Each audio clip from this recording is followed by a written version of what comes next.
विघ्नहर्ता श्री गणेश, श्री गणेश, श्री गणेश। मैं क्षमा चाहता हूँ पिताश्री, किंतु आपके पुत्र चंद्र ने मेरी माँ को ठेस पहुँचाई, उन्हें कष्ट दिया। ये मैं कैसे स्वीकार करूँ पिताश्री, कैसे स्वीकार करूँ? आप ही बताइए। जो एक पुत्र को लगा उसने किया। मुझे क्षमा करे पिताश्री, मुझे क्षमा करे।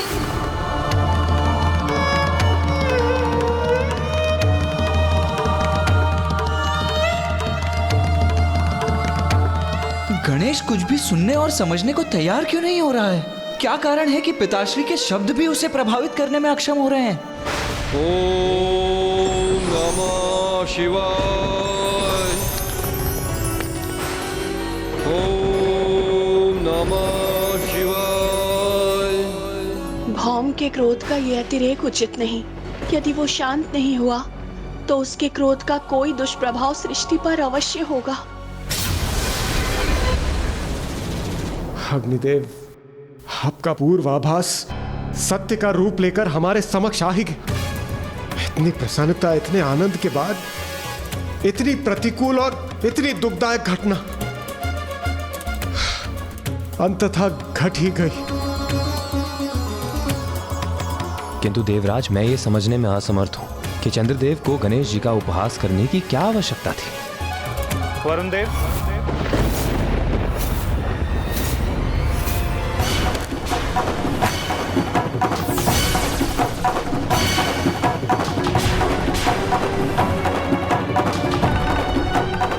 ये तो मैं भी समझ नहीं पा रहा कि इतनी बड़ी भूल के लिए मैं प्रेरित कैसे हुआ।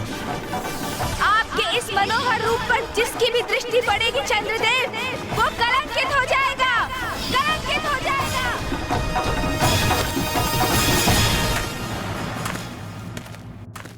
देवगण सावधान, गणेश जी का श्राप स्मरण रहे।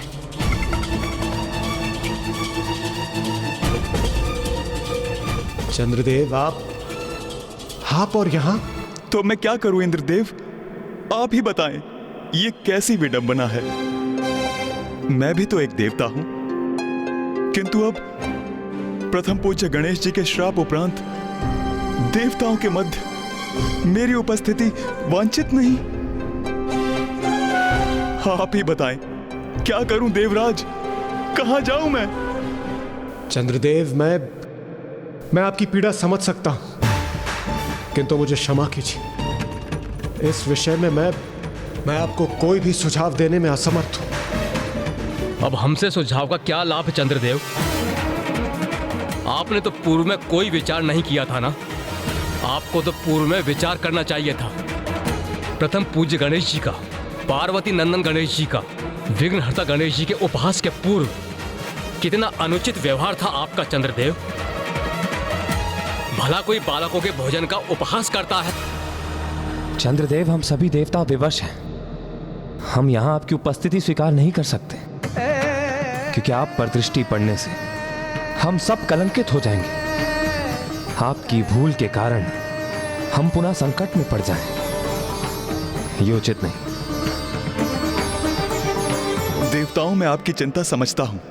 पूर्व में भी मेरे कारण पर्याप्त अहित हुआ है, किंतु मेरा विश्वास करें, अब किसी का भी मेरे कारण अहित हो, मुझे कदापि स्वीकार नहीं।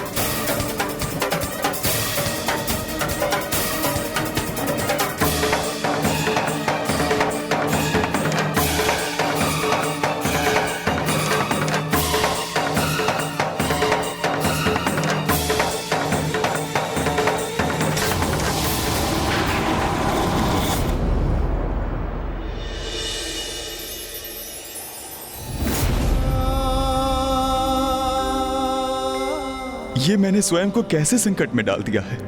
जिनसे मुझे स्नेह है उन्हीं के लिए अहितकर हो गया हूं मैं।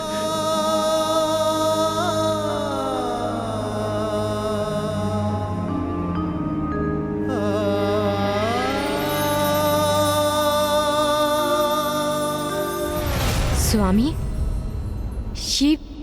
ये आप क्या कर रहे हैं? आपने मुझे देखकर मुख क्यों मोड़ लिया?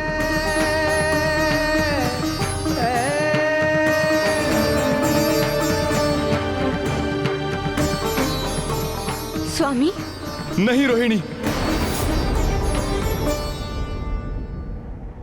वहीं रुक जाइए। मेरे निकट आने की भूल ना करें। मैं आपसे विदा लेने आया हूं, मुझे वहीं से विदा कीजिए।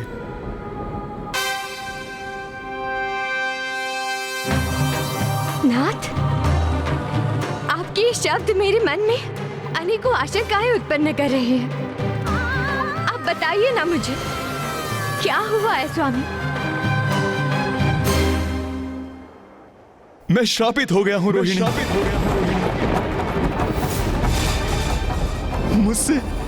मुझसे बहुत बड़ी भूल हो गई, जिसके परिणाम स्वरूप गणेश जी ने मुझे श्राप दिया है। आपके इस मनोहर रूप पर जिसकी भी दृष्टि पड़ेगी चंद्रदेव, वो कलंकित हो जाएगा, कलंकित हो जाएगा, कलंकित हो जाएगा।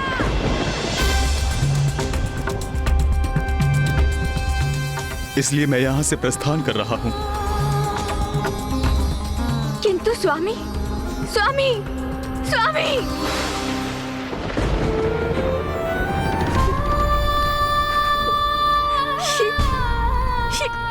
कैसा अनर्थ हो गया?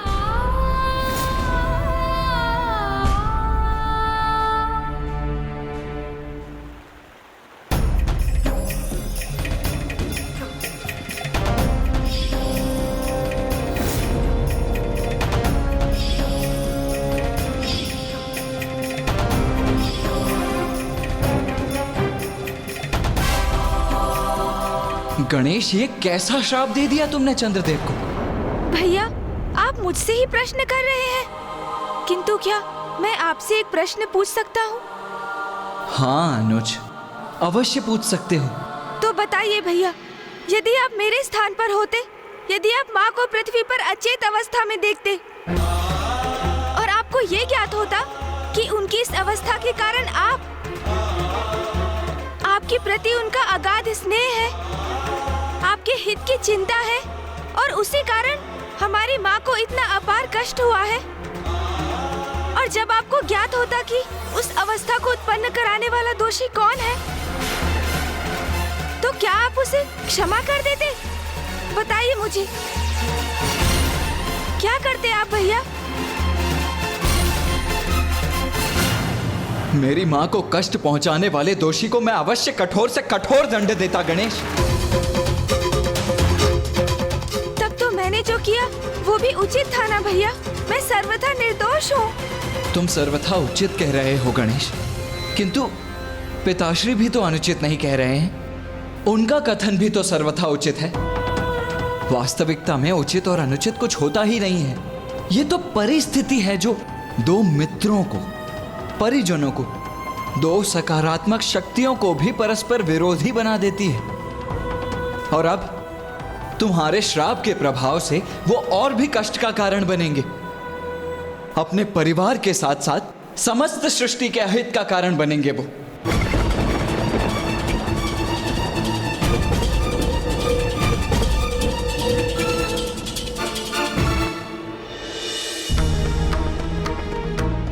ये क्या हो गया? अपने सौंदर्य के अहंकार के कारण मैं अपने समाज, अपने परिजनों से परित्यक्त हो गया हूं।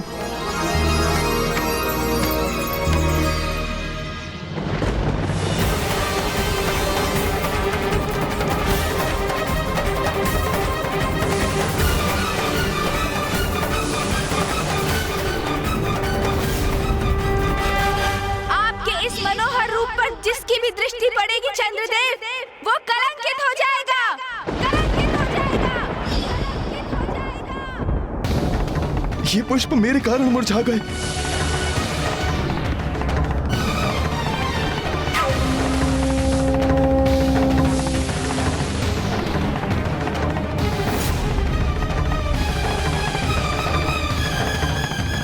सत्य है, ये मेरी उपस्थिति का दुष्प्रभाव है।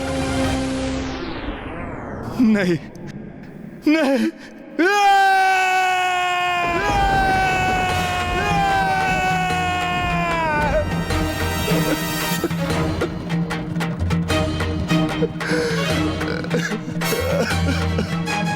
जो कुछ भी मेरे समक्ष है वे सब मेरे कारण ही कलंकित हो रहे हैं। ये सर्वथा अनुचित है। इतना बड़ा कलंक मैं स्वयं पर नहीं ले सकता, नहीं ले सकता मैं। अब तो मैं किसी को भी अपना मुख नहीं दिखा सकता। क्यों किया मैंने ऐसा? प्रथम पूज्य विघ्नहर्ता श्री गणेश के साथ ऐसा अनुचित आचरण क्यों किया मैंने? अब अपने इस दोषपूर्ण आचरण के कारण मैं सभी के लिए अदर्शनीय, वर्णहीन और अत्यंत मलिन हो गया हूं।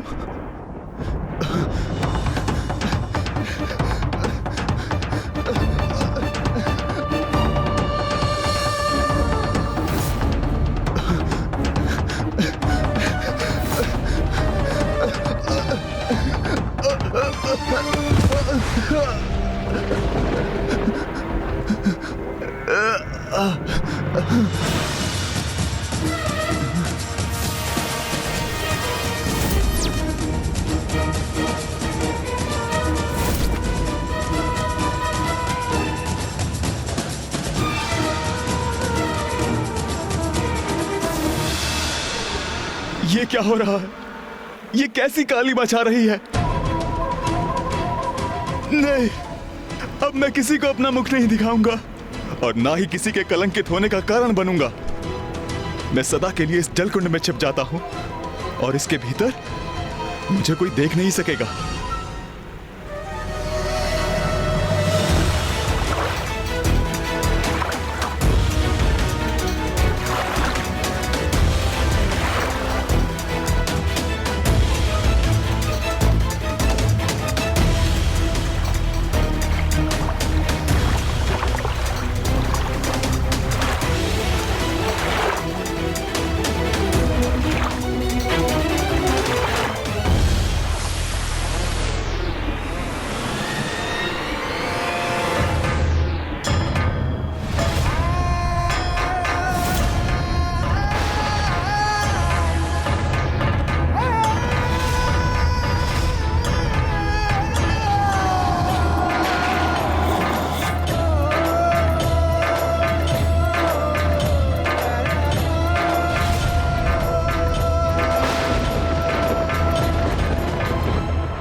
समझ में आया तुम्हें? क्या किया तुमने?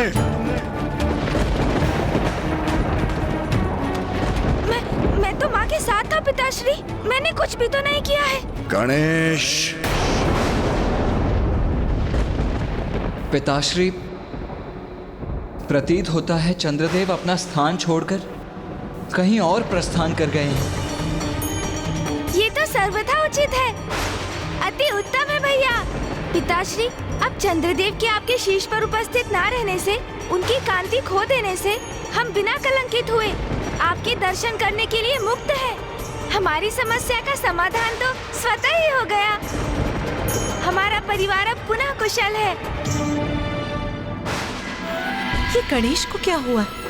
सदा अन्य सभी की चिंता करने वाला मेरा पुत्र अचानक कितना कठोर कैसे हो गया? पुत्र, जो तुम कर चुके हो उसके प्रभाव के बारे में एक बार गहनता से मंथन करो। जाओ पुत्र।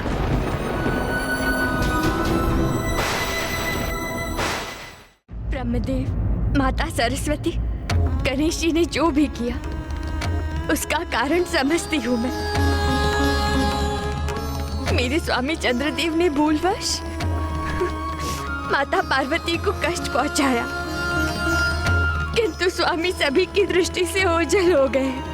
अब तो उन्हें गए भी कई दिवस गुजर चुके हैं, किसी को भी ज्ञात नहीं है कि वो कहाँ है।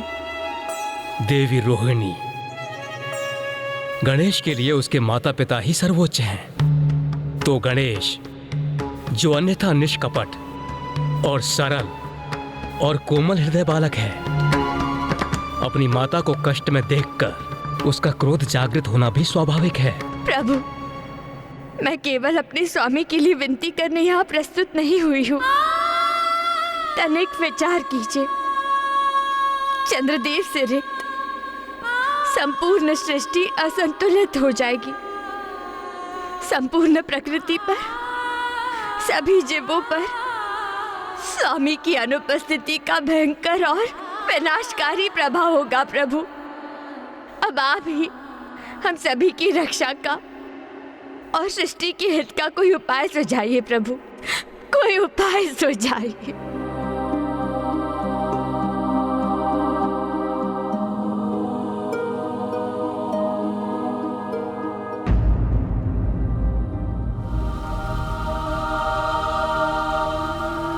क्या मैं अपने स्वभाव के विपरीत वास्तव में हठ पर अड़ गया हूँ? और ये जो मुझे बार बार क्रोध का आभास हो रहा है, इसका कारण क्या है? पिताश्री उचित कहते हैं, मैंने क्रोधावास में ही चंद्रदेव को शापित कर दिया। किंतु क्यों? क्या कारण हो सकता है इसका? ओम नमः शिवाय। ओम नमः शिवाय। ओम नमः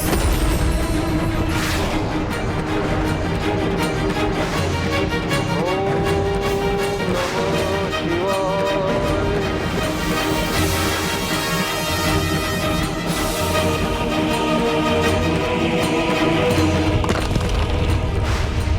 यहाँ भौम के तप के कारण उसके शरीर से उत्पन्न हुई उग्र ऊर्जा में निरंतर वृद्धि हो रही है। उसकी उग्रता भी बढ़ती जा रही है। ओम नमः शिवाय। पिताश्री, मुझे समझ में आ गया है कि ये मेरे भीतर क्रोध स्वाभाविक नहीं है। आप देवादिदेव महादेव हैं, सभी का मार्गदर्शन करते हैं। आप ही मेरे इस क्रोध को शांत करने के लिए मेरी सहायता कीजिए।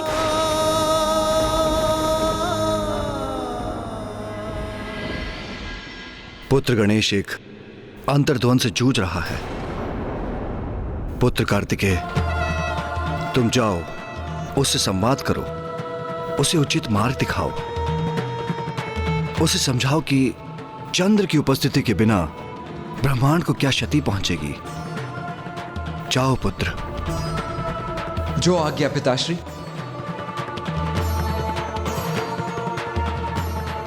आप भी कृपा कीजिए प्रभु, कोई सुझाव सुझाइए।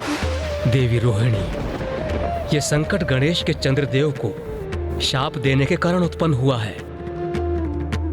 और यदि कोई ये संकट हर सकता है तो वो गणेश ही है। कल ही कृष्ण पक्ष की चतुर्थी है। आप व्रत कर गणेश की पूजा करें। गणेश को प्रसन्न करने का एकमात्र यही उपाय है। धन्यवाद, धन्यवाद प्रभु।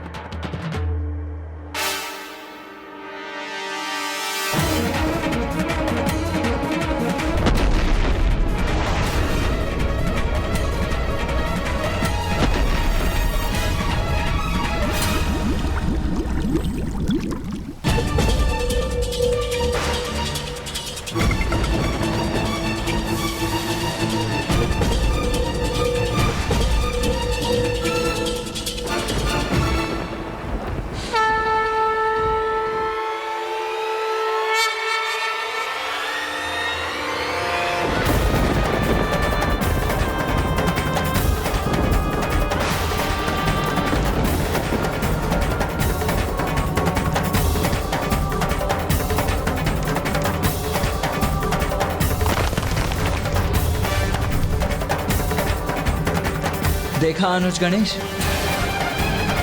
चंद्रदेव की अनुपस्थिति के कारण ही संपूर्ण सृष्टि में ऐसी भयंकर उष्मता उत्पन्न हुई है। हमें इसका कोई ना कोई निदान तो ढूंढना ही होगा ना अनुज। आओ अनुज गणेश, मेरे साथ पिताश्री के निकट चलो। अब इस परिस्थिति से हमें मुक्त कराने का कोई उचित सुझाव देकर वही हमारा मार्गदर्शन कर सकते हैं अनुज। हाँ भैया, मैं पिताश्री की शरण में जाऊंगा। चंद्रदेव को ढूंढने के लिए मेरा मार्गदर्शन करने का अनुरोध करूंगा।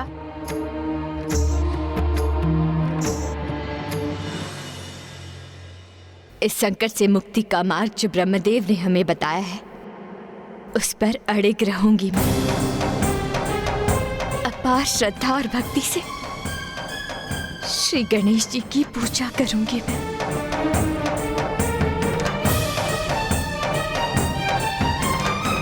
देवी रोहिणी, प्रथम पूज्य गणेश जी को प्रसन्न करने हेतु हम सब देवता भी इस पूजा में आपके साथ सम्मिलित होंगे।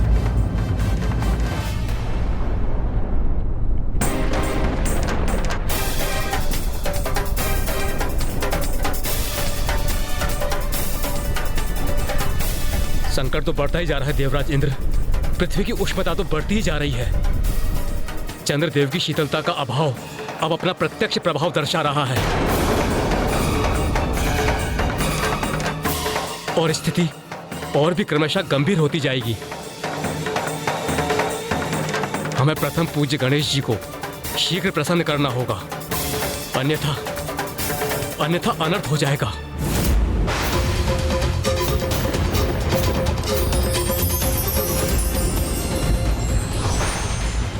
भक्ति की शक्ति से हम किसी भी समस्या का समाधान पा सकते हैं। बस आवश्यकता है पूर्ण समर्पण की।